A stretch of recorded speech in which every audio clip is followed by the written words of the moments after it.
जय गुरुदेव। प्रणाम सभी को। निरोग जीवन के महत्वपूर्ण सूत्र अध्याय 8। लास्ट टॉपिक हमने पढ़ा था मांसाहारी अल्पजीवी होते हैं। तो इसमें हमने जाना बहुत से व्यक्तियों के उदाहरणों के बारे में कि शाकाहारी व्यक्ति ऐसे बहुत सारे पाए गए जो बहुत अधिक आयु तक जिए। मांसाहारियों का ऐसा कोई भी उदाहरण नहीं मिलता है। और मांसाहार खाने से हमारी जीवनी शक्ति भी कम होती है, हमें बीमारियां भी ज़्यादा होती हैं। आइए इसी श्रृंखला में आगे बढ़ते हैं। इस बर्बादी के बिना भी काम चल सकता है। बढ़ते हुए पशुवध के आंकड़ों को देखते हुए मानवीय दया धर्म का महत्व समझने वाले अर्थशास्त्री एवं कृषि विज्ञानी सभी समान रूप से दुखी हैं। इन सभी दृष्टिकोणों से पशुधन का अस्वाभाविक ह्रास अंततः दूरगामी हानिकारक परिणाम उपस्थित करेगा। पशुवध के दो बड़े कारण बताए जाते हैं, एक मांस, दूसरे चमड़े की प्राप्ति। देखना यह है कि इनके दूसरे विकल्प हैं क्या। मांस प्रोटीन प्रधान होता है, लगभग उतना ही सोयाबीन में होता है। मांस दुष्पाच्य होता है, जबकि सोयाबीन उसकी तुलना में सस्ता भी और सुपाच्य है। दूसरे, चमड़े की आवश्यकता जुटाने का प्रश्न आता है। चमड़े का प्रधान उपयोग जूतों के लिए होता रहा है। अब रबड़ और प्लास्टिक का उत्पादन इतनी मात्रा में होता है कि उससे जूते चप्पलों का काम मजे में चल सके। बक्से आदि भी उसी से बन सकते हैं। ऐसी वस्तुएं बहुत कम रह गई हैं जिनके लिए चमड़े के अतिरिक्त और कोई विकल्प ना निकला हो या निकाला ना जा सके। बूढ़ा और निकम्मा पशु भी जो खाता है उसके बदले में इतना मलमूत्र देता रहता है जिसकी कीमत सही उपयोग करने पर हाथों हाथ मिल जाती है। गोबर का ठीक उपयोग गोबर गैस और खाद के रूप में दोहरा हो सकता है, और वह इतने दाम का होता है जिससे उसके लिए रूखा सूखा चारा जुटाया जा सकता है। जहाँ जंगल हैं वहाँ तो घास या पेड़ की पत्तियों से अपना निर्वाह करते रहते हैं। हिंदुस्तान कृषि प्रधान देश है। जहाँ वनस्पति का अभाव है वहाँ मांसाहार को विकल्प बनाने की बात सोची भी जा सकती है। फिर यह मान लिया जाए कि कुछ का इसी के लिए आग्रह है तो विदेश को मांस या चमड़ा ना भेजने की स्थिति में उनका गुजारा भी बूढ़े निकम्मे पशुओं के मांस से चल सकता है। ऐसी दशा में वर्तमान बूचड़खानों का व्यवसाय प्रायः चौथाई ही रह सकता है। चमड़ा प्रयोग का फैशन और मांस चमड़े का निर्यात, यह दो बड़े कारण हैं जिनके कारण पशु हत्या के आंकड़े बढ़ते जाते हैं। इस प्रसंग में भूमि को बहुमूल्य खाद से वंचित रहना पड़ता है। इसकी आवश्यकता रासायनिक खादों से पूरी करना ऐसे ही है जैसा सोने का अंडा देने वाली मुर्गी का पेट चीरकर एक दिन में सैकड़ों अंडे निकाल लेने की कोशिश करना। रासायनिक खाद के तत्काल मिलने वाले लाभों से लालायत होकर अमेरिका जैसे देशों ने अपनी लाखों एकड़ भूमि बांझ बना ली है और अब लाभ के लालच में उठाई गई हानि के लिए पछताते हैं। भूमि के लिए पशु का मलमूत्र, अस्थि एवं मृतक मांस ही सर्वोत्तम खाद है। पशु मरने पर भी जो कुछ छोड़ जाता है वह इतना कम नहीं होता कि उनके बुढ़ापे के दिनों में घाटा सहना पड़े या उसकी भरपाई न हो सके। पशुवध हमारी वास्तविक आवश्यकता नहीं, वह सर्वथा कृत्रिम है। चमड़ा नकली बनने लगा है। मांस के प्रोटीन की तुलना में दालों का प्रोटीन कहीं सस्ता और सुपाच्य है। जगह खाली करना हो तो आधे जीवन दूध उत्पन्न करने और आधे जीवन हल या वाहनों के निमित्त उसका उपयोग करने में संख्या वृद्धि होने और जमीन की कमी पड़ने की समस्या भी उत्पन्न न होगी। गोबर की उपयोगिता अब दिन दिन बढ़ रही है। खाद की दृष्टि में तो वह सर्वोत्तम है। अब उसका एक अंश ईंधन के रूप में उपयोग करने का भी नया विकल्प सामने आया है। पत्थर के कोयले का चूरा फेंकना पड़ता है, उसे गोबर में मिलाकर जलने वाली टिकिया बनाई जा सकती है और अंगीठी में उसका अच्छा खासा उपयोग हो सकता है। इसी प्रकार गोबर और कोयले के चूरे के तनिक बड़े उपले बनाकर उनसे देहाती कुम्हारों के काम आने वाले ईंधन की आवश्यकता पूरी हो सकती। मिट्टी के कुल्हड़, सकोरे, घड़े, सुराही आदि दैनिक उपयोग की आवश्यक वस्तुएं हैं। इसके अतिरिक्त घरों की सस्ती छतें डालने के लिए सस्ती खपरेल की आवश्यकता पड़ती है। यह भी वस्तुएं कुम्हार बनाते, पकाते और देहाती जीवन की महत्वपूर्ण आवश्यकता पूरी करते हैं। पर अब इस छोटी सामग्री को पकाने के लिए कोई साधन नहीं मिलते। जो मिलते हैं वे इतने महंगे होते हैं कि उपभोक्ता इनकी बजाय सस्ती धातुओं की, प्लास्टिक की चीज खरीदकर निश्चिंत होने की बात सोचता है। कुम्हार ईंधन के अभाव में अपना परंपरागत व्यवसाय छोड़ने को विवश है। कुछ समय पूर्व गोबर के उपले सर्वत्र बनते और जलते थे। अब समझदारी बढ़ी तो लोगों ने गोबर का उपयोग खाद के रूप में करना आरंभ कर दिया। उपले जलावन के रूप में काम में आने का रिवाज चला गया। फिर आवा कैसे पके, अब नया विकल्प सामने आया कि गधे की लीद, थोड़ा गोबर और पत्थर का चूरा, इन सबको मिलाकर आवा पकाने वाला ईंधन बना लिया जाए। पर यह संभव तभी है जब पशु उतने हों जिनका गोबर नितांत आवश्यक खेत की खाद से कुछ अतिरिक्त बच सके। यह थोड़ी कुशलता बरतने पर संभव है, असंभव नहीं। पशु हमारे लिए जीवन प्राण है। यूं कहने को तो वनस्पति ही मनुष्य का जीवन निर्वाह माना जाता है, पर उसके मध्य में पशु को भी गिन लेने में बात पूरी बनती है। घास घास से पशु, पशु के श्रम से मानवीय आहार, यूं सोचना ही ठीक है। साथ ही यह तथ्य भी है कि वह भूमि से जो चारा अपने लिए प्राप्त करता है उसे मलमूत्र, अस्थि, मांस आदि के रूप में उसे वापस कर देता है। यह समूचा जीवन चक्र है। इसकी मध्यवर्ती कड़ी पशु को अकारण नष्ट करके हम घाटा उठाते हैं, अपने ही पैरों में आप कुल्हाड़ी मारते हैं। वनस्पति रक्षणीय है। उसकी उत्पत्ति तो भूमि और जल के द्वारा होती है, पर उसका भरपूर लाभ मनुष्य उठाता है। इस लाभ में पशु को भी भागीदार बनाए रहने से काम चलेगा। उसे काट पीट कर बर्बाद कर देने पर हम पशुवध ही नहीं करते, अपनी ही खुशहाली को तोड़ फोड़ कर बर्बाद करते हैं। सबसे बड़ा घाटा अपनी सौम्यता, सद्भावना, दयालुता जैसे उत्कृष्टताओं को गंवा बैठने के रूप में उठाते हैं। इसका परिणाम यह होगा कि हम परस्पर वैसी ही निष्ठुरता का व्यवहार करने में हिचक झिझक अनुभव न करेंगे और उस जंगल कानून को अपनाने लगेंगे जिसका मनुष्य समाज में प्रचलन न चल पड़े, इसी की आशा की जाती है। जिसकी लाठी उसकी भैंस के नाते यदि हम निरीह पशुओं का विनाश करते हैं तो स्मरण रखना चाहिए कि हमसे भी बड़ी कोई न्याय सत्ता मौजूद है जो सबके कृत्यों को जानती, देखती और अनुरूप फैसला करती है। इतनी सब जानते समझते हुए भी इन पशुओं पर अत्याचार अब भी जारी है। विशेषकर विज्ञान के क्षेत्र में तो इस नृशंसता का रुकना निकट भविष्य में असंभव ही लगता है। प्रयोग, परीक्षण और सौंदर्य प्रसाधन के नाम पर अब भी प्रतिदिन न जाने कितने पशु विज्ञान की भेंट चढ़ते हैं, कुछ कहा नहीं जा सकता। वैज्ञानिक प्रयोगशालाओं में किए जाने वाले क्रूर प्रयोगों के शिकार कई जानवर बनते हैं।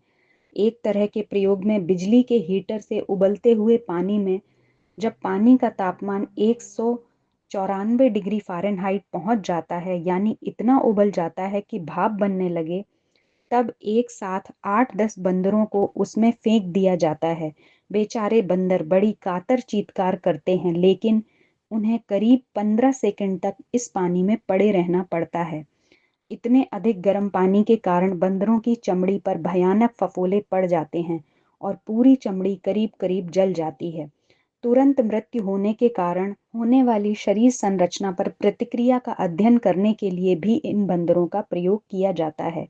इसके लिए कई जानवरों को पंक्तिबद्ध खड़ा कर दिया जाता है और इन पर एक साथ गोली चलाई जाती है। इस प्रकार मर जाने वाले बंदरों पर वहीं खड़े वैज्ञानिकों के दल टूट पड़ते हैं और उनके शरीर की चीर फाड़ कर जांच करते हैं। चिकित्सा प्रयोगशालाओं में अनुसंधान के लिए बंदरों को बड़ी बड़ी मेजों पर लिटा दिया जाता है और नलियों के द्वारा उनके शरीर का सारा रक्त निचोड़ लिया जाता है। इस प्रयोग का उद्देश्य है रक्त निकल जाने के फलस्वरूप शरीर पर होने वाले आघात के असर का अध्ययन और यह देखना कि इस स्थिति में कितनी देर यह निरीह पशु जीवित रह पाता है। विशेष कैबिनों में बिठाकर बंदरों को इस ढंग से दुर्घटनाओं का शिकार किया जाता है जिससे उनके सिर पर भयानक चोटें पहुंचें। इस प्रयोग का उद्देश्य सर की चोटों का असर जानना बताया जाता है। इस तरह के प्रयोग एक बार नहीं अनेकों बार दोहराए जाते हैं ताकि नए नए शिक्षित लोग प्रयोगों को अपनी आंखों से देखकर अपनी शिक्षा पूरी कर सकें। इस तरह के प्रयोग आमतौर पर शोध छात्रों द्वारा बताए जाते हैं। इसका उद्देश्य किसी नए सिद्धांत का प्रतिपादन नहीं है, वरन डिग्री प्राप्त करने के लिए शोध प्रबंधन लिखने के लिए इस तरह के प्रयोग किए जाते हैं। कई स्थानों पर तो मात्र मनोरंजन के लिए अथवा साधारण सी उत्सुकता को शांत करने के लिए इस प्रकार के क्रूर अत्याचार किए जाते हैं, जिसमें जानवर असह्य पीड़ा भोगते हुए अपने प्राणों से हाथ धो बैठते हैं। दवाओं का परीक्षण करने के लिए किस तरह के प्रयोग किए जाते हैं, इसका एक छोटा सा उदाहरण है।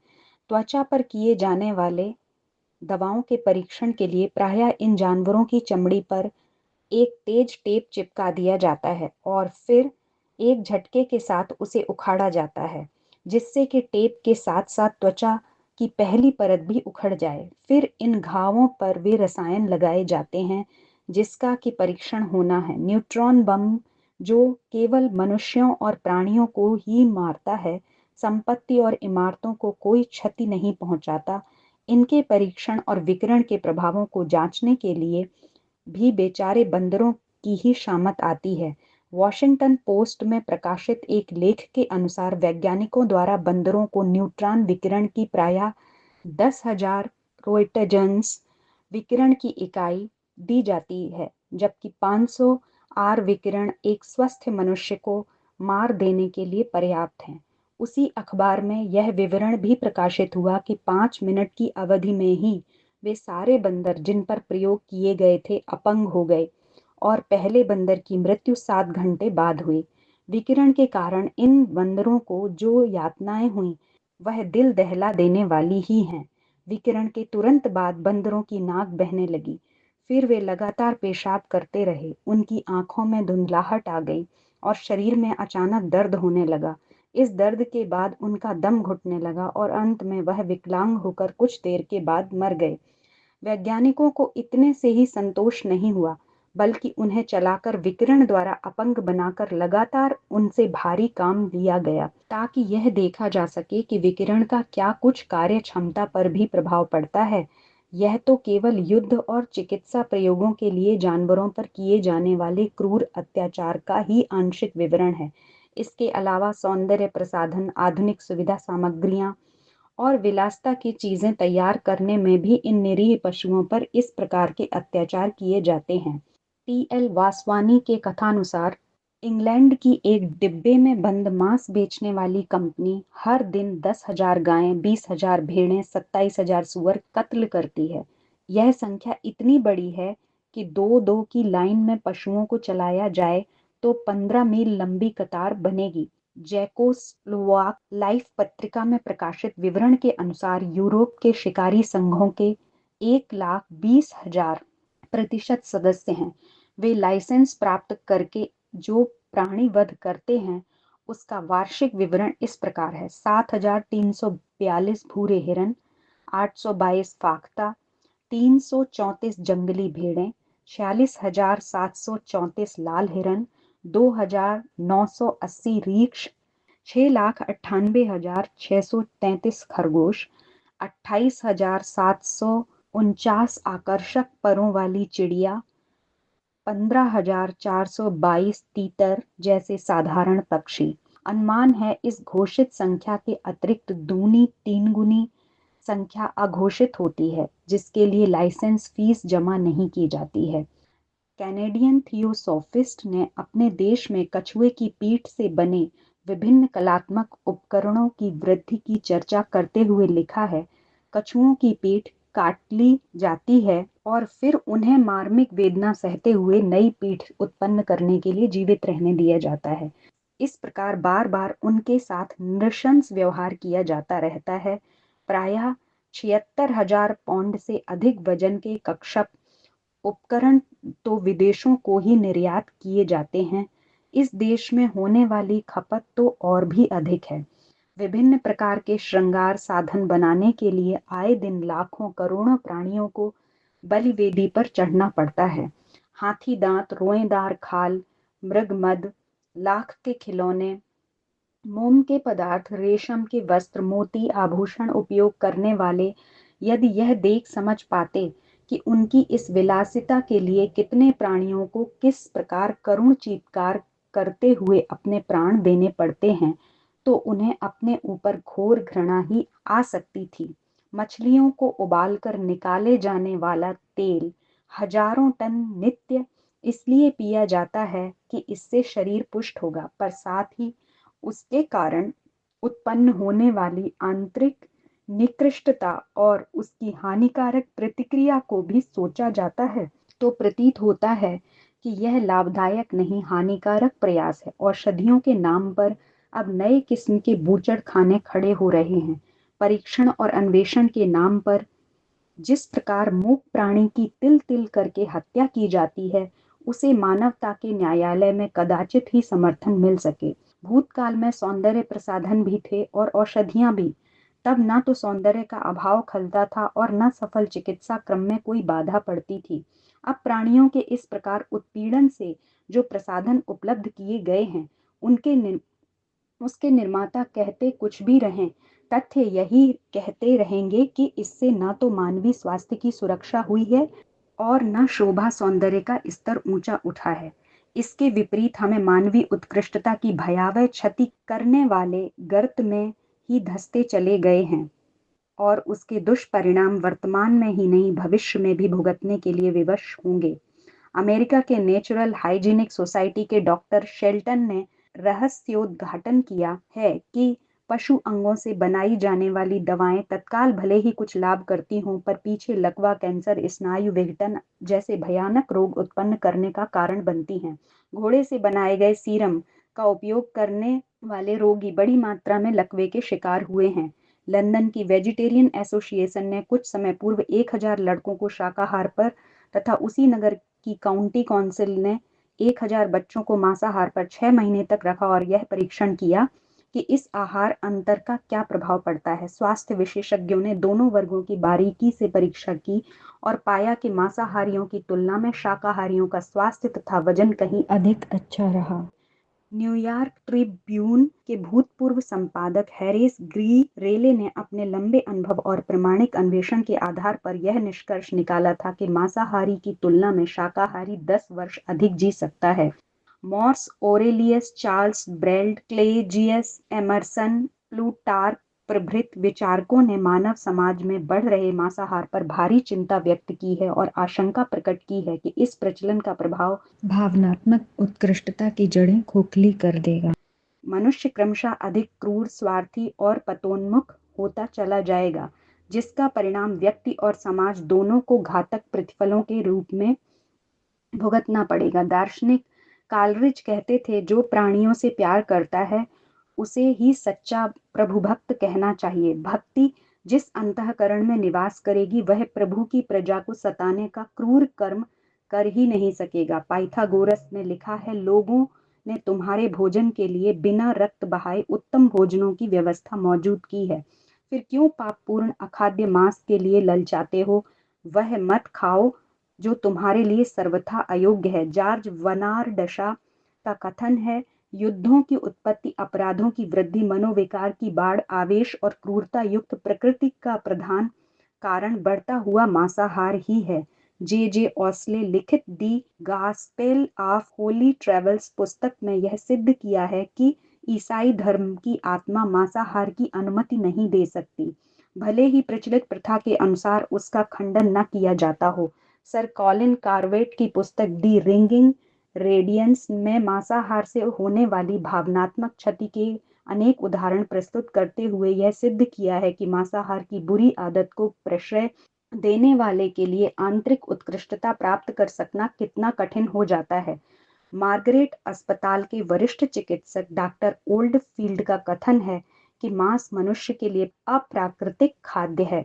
उसका बढ़ता हुआ उपयोग जनसाधारण के लिए स्वास्थ्य संकट उत्पन्न कर रहा है। मांस भक्षण का दुष्परिणाम कालांतर में संघातिक रोगों का रूप धारण करता है। एनी बेसेंट ने कहा था, पशु हत्या से मानवीय प्रकृति में क्रोध, कामुकता, ईर्ष्या, प्रतिशोध जैसे अमानुषी उच्च श्रृंखल तत्व बढ़ते हैं। मांसाहार से शरीर की ही नहीं मन की भी रुग्णता बढ़ती है।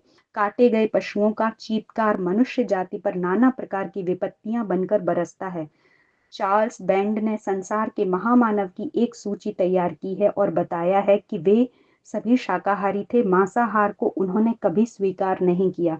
इन महामानवों में बुद्ध, कन्फ्यूशियस, जोरास्टर, मूसा, ईसा, इम्प्लीडोलस, पाइथागोरस, सुकरात, प्लेटो, होमर, पाइफाइरियस, लुक्रेजियस, सिसरो, होरेस, यूरेपीडिस, स्पाइनजेसिन, Newton, Leonardo da Vinci, Cardano, संत Francis, Gassendi, Littre, Milton, Franklin, संत Pierre, Byron, Shelley Michelet, Dante, वाल्जर, टॉलस्टॉय, रेक्लूज, फ्रॉज, हार्टमान, वनारडशा, कार्मन, साइलावा, जेमेन हाफ, Voltaire, Rousseau, Wagner, Schopenhauer, Humboldt, Leibniz, Ligne, Cuvier, Nietzsche, Hufeland, वेलासी, एडिशन, गोइथे आदि का सब प्रमाण उल्लेख है। मानवीय महानता और करुणा का परस्पर घनिष्ठ संबंध है। महान व्यक्ति करुणा से ओतप्रोत होते हैं अथवा कारण की प्रतिक्रिया महानता के रूप में परिणत होती है। जो भी हो, करुणा और महानता एक ही तथ्य के दो पक्ष हैं। जहां मानव आदर्शों को सामने रखेगा, वहां मांसाहार के लिए कोई उत्साह न रह जाएगा। आज हमने बहुत सारी चीज़ों के बारे में जाना। हमने जाना कि कैसे हम प्राणियों की हत्या करते हैं, दवाइयों के परीक्षण के लिए कितना अत्याचार करते हैं, बहुत सारे प्रयोग करने के लिए वैज्ञानिक उन पे, और मांसाहार तो है ही एक क्रूरता अपने आप में। तो ये हमें बंद करना चाहिए, क्योंकि पशु भी हमारे जैविक साइकिल का हिस्सा हैं, और अगर वो नहीं रहेंगे तो वो उसमें विकृति आ जाएगी। आज के लिए इतना ही। जय गुरुदेव, प्रणाम सभी को।